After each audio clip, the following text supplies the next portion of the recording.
2026년 4월, 지금 이 순간 제네바 어딘가의 밀실에서 미국과 이란의 외교관들이 마주 앉아 있습니다. 테이블 위에 올라온 단어는 딱 하나, 우라늄. 농축을 얼마나 줄일 것인가, 얼마나 오래 묶어둘 것인가. 미국은 20년을 요구했고 이란은 5년을 역전했습니다. 그 15년의 간극이 좁혀지지 않는 동안 중동의 모래바람은 핵이라는 씨앗을 사방으로 날리고 있습니다. 그런데 잠깐, 이게 왜 우리 이야기냐고요? 오늘 뉴스 행간이 건드릴 주제는 바로 이겁니다. 이란의 핵 임계점, 그리고 그것이 촉발시키는 새로운 핵 도미노. 중동에서 시작된 이 도미노의 마지막 조각이 어디에 서 있는지 아십니까? 놀랍게도 바로 한반도입니다. 여러분이 지금 이 영상을 보고 있는 이 땅, 대한민국입니다. 오늘 이야기를 다 듣고 나면 여러분은 아마 이런 생각을 하게 될 겁니다. 핵 문제가 저 먼 나라 이야기인 줄 알았는데 이건 내 삶의 문제구나. 자, 시작합니다. 먼저 현재 상황부터 짚어드리죠. 2026년 2월 5일, 많은 분들이 기억하지 못할 수도 있는 날짜인데 이날이 사실 인류 핵 역사에서 아주 중요한 분기점입니다. 바로 뉴스타트 조약이 공식 만료된 날입니다. 뉴스타트가 뭐냐고요? 쉽게 말하면 미국과 러시아가 서로 우리 배치 핵무기를 1050기 이상으로는 늘리지 않겠다고 악수한 조약입니다. 냉전이 끝나고 수십 년에 걸쳐 간신히 쌓아올린 마지막 법적 장치였죠. 그런데 그게 조용히 아무런 후속 조약도 없이 그냥 사라졌습니다. 이제 미국과 러시아는 서로 핵무기를 얼마나 늘리든 법적으로 아무런 제약이 없습니다. 이 사실을 전 세계 90억 명 중 몇 명이나 알고 있을까요?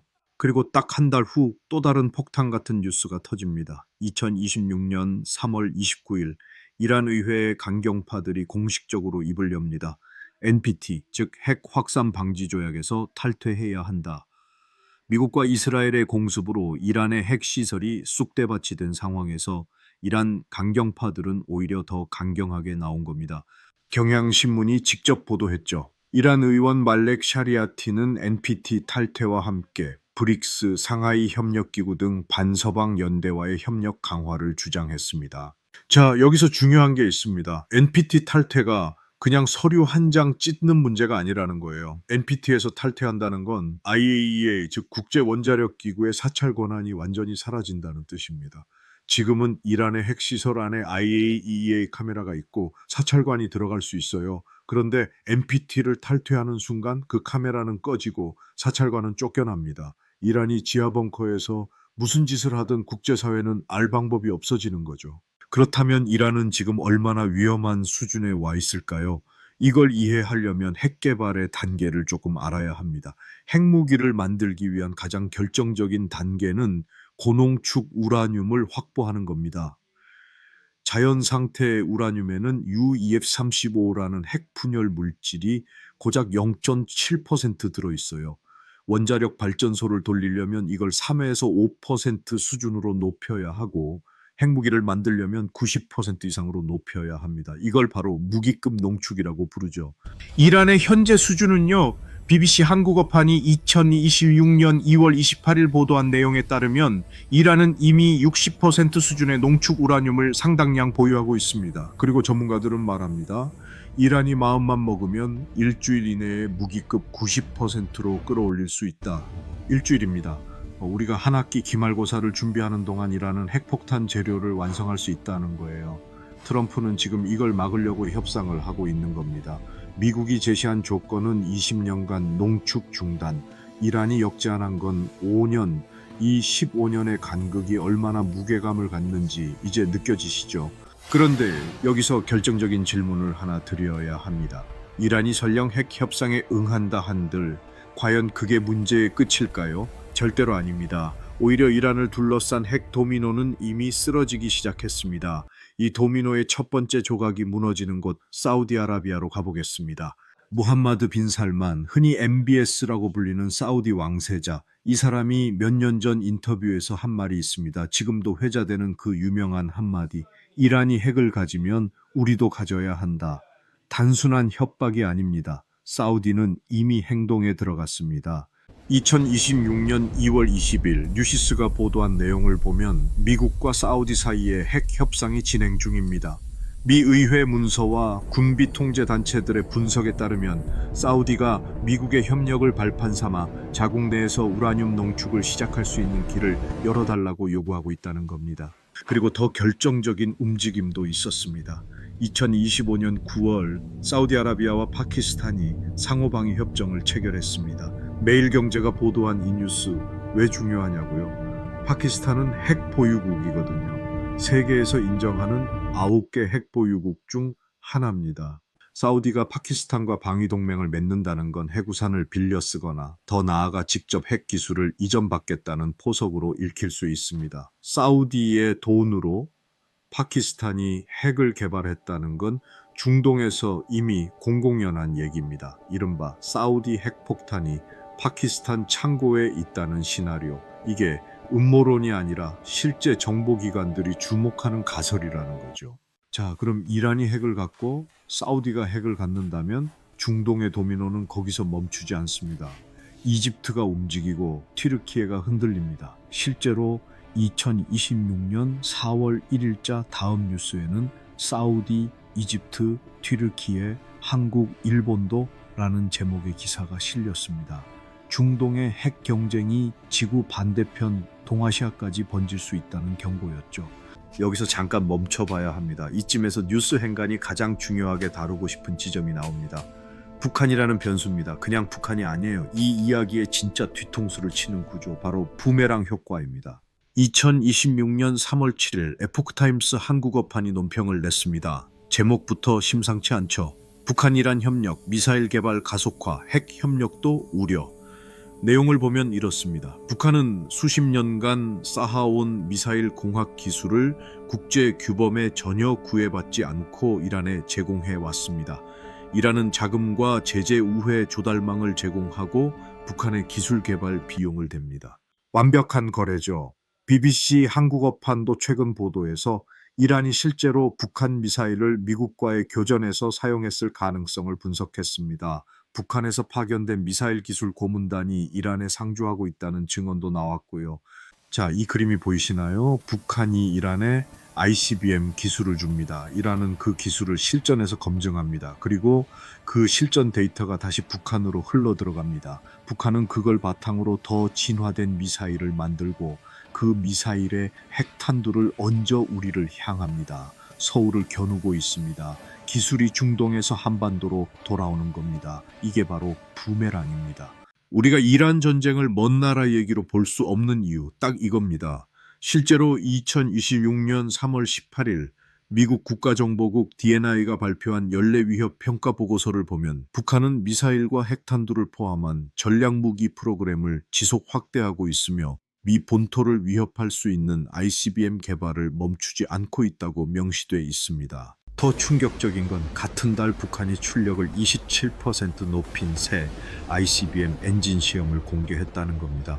미국에게 보내는 신호이기도 하지만 사실상 이란에게 넘겨줄 기술도 업그레이드했다는 메시지이기도 합니다. 이제 가장 뜨거운 질문으로 들어가야 합니다. 그래서 우리는 어떻게 해야 하는가? 2026년 3월 31일 영국의 권위 있는 국제 싱크탱크 채텀하우스 공식 명칭은 왕립국제문제연구소가 충격적인 보고서를 발표했습니다. 머니투데이, MBC, 조선일보, 서울신문 등 거의 모든 주요 언론이 이 보고서를 한명읍으로 다뤘습니다. 보고서의 핵심 메시지는 이겁니다. 이란 전쟁이 국제 비확산 체제에 균열을 내고 있으며 한국과 일본의 자체 핵무장 논의가 더욱 거세질 것이다. 한국과 일본을 콕 집어서 거명한 겁니다. 채텀하우스 보고서는 이렇게 분석합니다. 중국의 핵무기 증강, 북한의 핵 위협, 그리고 결정적으로 미국의 확장 억지력에 대한 신뢰 저하, 이 세 가지가 맞물리면서 한국과 일본이 핵무장이라는 위험한 교훈을 학습하고 있다는 거죠. 조선일보는 2026년 4월 1일자에서 이 분위기를 이렇게 표현했습니다. 핵 있어야 안 당한다. 이란 전쟁이 퍼뜨린 위험한 교훈. 이란이 핵 억지력을 갖고 있었다면 미국이 공격하지 못했을 거라는 논리가 전 세계로 퍼지고 있다는 겁니다. 이건 단순한 뉴스 분석이 아닙니다. 국제안보 전문가들이 이미 수십 년 전부터 경고해온 시나리오가 현실이 되고 있는 겁니다. 이름하여 핵 학습 효과. 핵이 없으면 당한다는 학습. 그 학습이 지금 한반도에서 가장 뜨겁게 벌어지고 있습니다. 실제로 한국 국내 여론을 보면 어떨까요? 한국경제신문이 2025년 10월에 보도한 안보 전문가 설문 결과를 보면 한국의 독자 핵무장이 필요하다고 답한 전문가가 46%를 넘었습니다. 그리고 더 의미심장한 건 한국의 자체 핵무장 필요 조건으로 가장 많이 꼽힌 것이 주한미군 철수라는 겁니다. 53.8%가 그렇게 답했어요. 지금 트럼프 행정부가 우리가 왜 돈 써가면서 한국을 지켜줘야 하냐라는 신호를 계속 보내고 있는 상황에서 이 숫자는 단순한 여론조사 수치가 아닙니다. 폭발 직전의 압력계 수치입니다. BBC 코리아도 이미 2024년 국회에서 핵무장론이 불붙고 있다고 보도한 바 있고 2026년 4월 1일자 안보 전문 매체에서도 한국도 핵 개발할 것이라는 충격 전망이라는 기사가 실렸습니다. 그런데 여기서 뉴스 행간이 반드시 짚어야 하는 또 하나의 불편한 이야기가 있습니다. 일본입니다. 한국과 일본. 지정학적으로 서로 붙어 있고 같은 미국의 동맹이고 같은 북핵 위협 아래 있는 나라.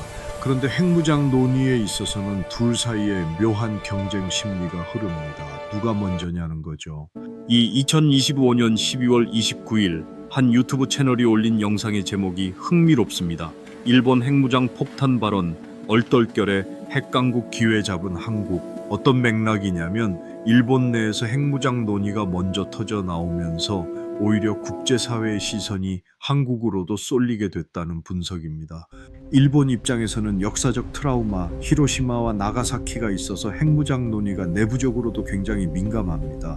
그러나 아이러니하게도 바로 그 트라우마가 있기 때문에 일본이 핵을 갖는 것에 대한 국제사회의 경계심이 한국보다 훨씬 크다는 분석도 있습니다. 한국으로서는 상대적으로 국제사회의 반응이 덜 격렬할 수 있다는 시각이 존재합니다. 물론 한국도 NPT 가입국이고 한미 원자력 협정이 있어서 독자적인 핵 농축이나 재처리가 엄격히 제한되어 있습니다. 하지만 핵무장 논의를 꺼내는 것조차 금기시되던 분위기는 이미 무너졌습니다. 이게 중요한 변화입니다. 그러면 NPT, 즉 핵 확산 방지 조약은 어떻게 되는 걸까요? 이게 이 이야기 전체를 꿰뚫는 핵심 프레임입니다. 1970년에 발효된 NPT는 인류가 핵 도미노를 막기 위해 만든 가장 중요한 국제조약입니다. 1960년대에 존 F 케네디 대통령이 이런 예언을 했습니다.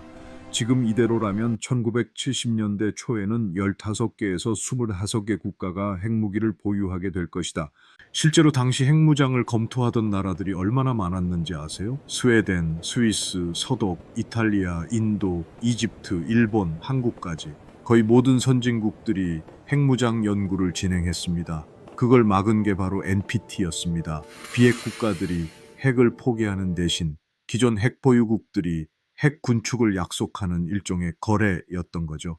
그런데 지금 그 거래가 흔들리고 있습니다. 세종포커스가 2026년 2월에 분석한 내용을 보면 뉴스타트 조약 만료로 인해 NPT 체제의 근간이 흔들리고 있다고 명확히 경고합니다.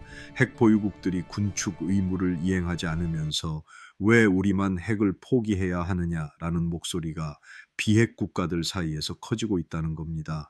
이란이 NPT 탈퇴를 검토하는 것도 결국 그 구조적 균열의 결과입니다. 위키리크스 코리아가 2026년 2월 6일에 보도한 기사에는 이런 표현이 나옵니다. NPT 체제의 근간인 거래 조건이 흔들리고 있다. 그리고 이 공백이 한국과 일본까지 번질 수 있다는 우려가 담겨 있습니다. 자, 정리해봅시다. 지금까지 이야기한 흐름을 도미노처럼 세워보면 이렇습니다. 첫 번째 조각, 뉴스타트 조약 만료. 두 번째 조각, 이란의 핵 임계점 도달. 세 번째 조각, 사우디의 핵무장 준비. 네 번째 조각, 북한 이란 기술 협력의 심화. 그리고 마지막 다섯 번째 조각, 영국 채텀 하우스가 경고한 한국과 일본의 핵무장 논의 폭발. 이 도미노의 가장 무서운 점은 뭘까요? 각각의 조각이 서로 독립적으로 쓰러지는 게 아니라는 겁니다. 하나가 쓰러지면 다음이 더 빠르게 쓰러집니다. 그리고 그 속도가 점점 빨라지고 있습니다. 트럼프 행정부는 지금 이란과 협상을 하고 있습니다. 트럼프는 2026년 4월 21일 불과 어제 연합뉴스가 보도한 내용에 따르면 오바마 때보다 훨씬 나은 핵 합의를 끌어낼 것이라고 자신했습니다. 그런데 협상 테이블에서는 이란이 농축 우라늄 440kg을 미국에 넘기기로 했다는 이야기도 있고, 이란은 그런 합의에 동의한 적 없다고 반박하는 말도 있습니다. 협상은 안개 속에 있습니다. 그리고 그 안개 속에서 트럼프는 동시에 이란 핵시설 파괴 가능성도 열어두고 있습니다. 협상과 군사 위협을 동시에 구사하는 전형적인 트럼프식 최대 압박 거래의 기술입니다. 이게 통할까요? 역사를 보면 회의적입니다. 2018년에도 트럼프는 이란 핵 합의에서 탈퇴하고 최대 압박을 가했습니다. 결과는 이란은 협상에 응하는 척하면서 농축 수준을 60%까지 끌어올렸습니다. 그 패턴이 지금도 반복될 수 있습니다. 그럼 우리 한국에게 실질적으로 남는 선택지는 무엇일까요? 첫 번째 선택지는 현상 유지입니다. 미국의 해구산에 계속 기대면서 확장 억지를 신뢰하는 것. 하지만 트럼프 행정부가 각자 알아서 하라는 신호를 계속 보내고 있는 상황에서 이 선택지는 점점 불안한 도박이 되고 있습니다. 두 번째 선택지는 나토 스타일의 핵 공유입니다. 미국의 전술 핵무기를 한반도에 재배치하는 것. 실제로 이 논의가 한미 워싱턴 선언 이후 조심스럽게 테이블 위에 올라와 있습니다. 그러나 중국의 반발, 북한의 도발 명분 제공 등 복잡한 계산식이 깔려 있습니다. 세 번째 선택지가 가장 뜨겁습니다. 자체 핵무장. 그러나 이건 현실적으로 NPT 탈퇴를 의미하고 미국의 경제적 제재, 국제사회의 고립, 원자력 발전소 가동 불능 등 천문학적인 대가를 치러야 합니다. 경향신문이 2025년 3월에 보도한 분석에 따르면 한미동맹의 가치가 핵무장의 이득보다 훨씬 크다는 평가가 여전히 지배적입니다. 하지만 그 계산식이 언제까지 유효할지는 아무도 장담하지 못합니다. 지금으로부터 60년 전 케네디의 예언은 빗나갔습니다. NPT가 그 도미노를 막아냈기 때문입니다. 그러나 지금 우리는 그 방어막이 서서히 조용히 무너지는 세계에 살고 있습니다. 뉴스타트는 사라졌고 이란은 NPT 탈퇴를 검토하며 북한은 이미 탈퇴한 지 오래입니다. 그리고 사우디는 문을 두드리고 있습니다. 문제는 이 도미노가 어디서 멈추느냐입니다. 중동에서 멈출까요? 아니면 동아시아까지 흘러올까요? 그리고 만약 동아시아에 도달한다면 일본이 먼저일까요? 한국이 먼저일까요? 이 질문이 지금 세계 안보 전문가들의 머릿속을 가득 채우고 있는 질문입니다. 뉴스 행가는 여기서 답을 드리지 않겠습니다. 그건 여러분 스스로가 그리고 우리 사회가 함께 고민해야 할 문제이기 때문입니다. 다만 이것 하나만은 분명히 말씀드릴 수 있습니다. 무지가 가장 위험하다는 것. 이 도미노가 어떻게 쓰러지는지조차 모른다면 우리는 대비도 선택도 할 수 없습니다. 알아야 선택할 수 있습니다. 2026년 4월 제네바 협상장의 불빛은 꺼지지 않고 있습니다. 그 불빛이 희망을 상징하는지 아니면 폭풍 전야의 마지막 불꽃인지 그건 아직 아무도 모릅니다. 하지만 우리는 계속 지켜봐야 합니다. 오늘 영상이 도움이 되셨다면 구독, 좋아요, 댓글로 함께 해주세요. 댓글에 여러분의 생각을 남겨주세요. 한국은 핵무장을 해야 할까요? 아니면 다른 길을 찾아야 할까요? 다음 영상에서 또 만나겠습니다.